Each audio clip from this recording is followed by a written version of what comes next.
Hello, dear viewers. In this week's Parashat Vayechi, when Yosef heard that his father was gravely ill, he promptly came with his two sons, Menashe and Ephraim, so they could receive a blessing from his father.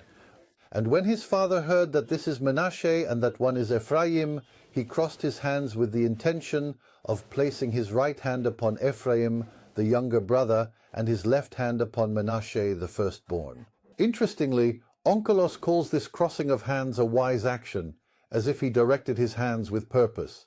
This means he performed an intended act with his hands. What was the wisdom behind Yaakov's action? And even more than that, when he says, "Through you Israel will be blessed. May Hashem make you like Ephraim and Menashe." What's the message behind this? Why does he say, "through you," in the singular form? After all, he's talking about two grandsons, Menashe and Ephraim. He should have said, "Through you, may Hashem make you like Ephraim and Menashe." What's the inyan here?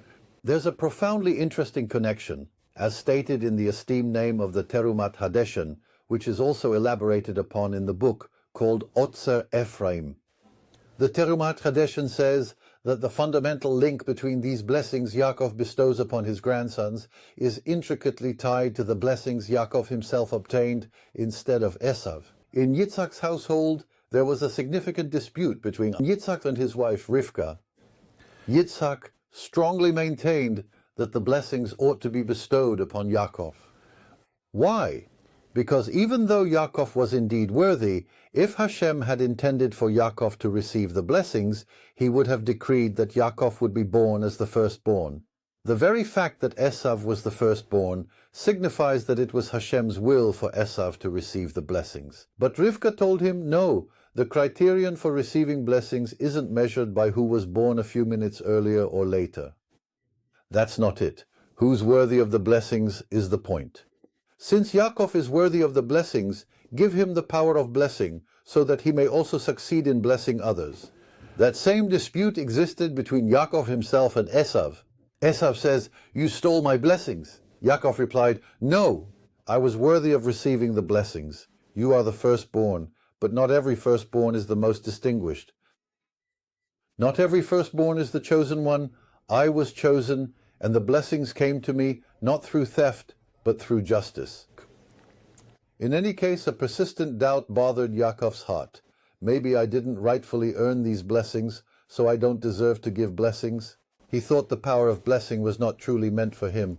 This doubt quietly troubled him deeply. So he declared, "I will ascertain the true validity of these blessings and whether I am truly deserving of them by trying to bless my grandsons."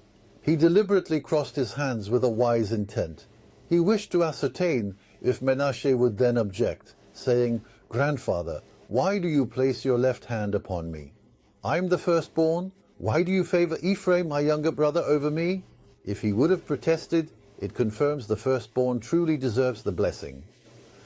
But if he remains silent and doesn't protest, then the blessing is truly mine, for I am deserving, even though I am not the firstborn.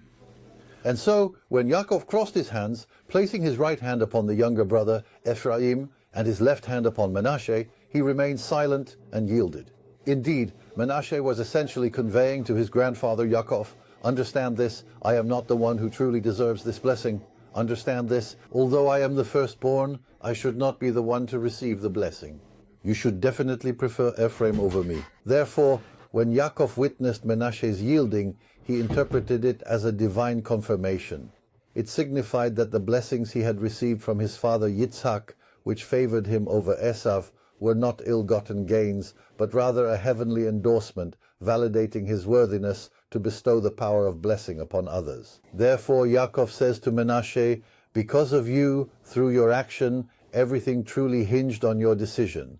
For you willingly relinquished this blessing, understanding full well that the one who is truly deserving is to be favored over the elder, the firstborn.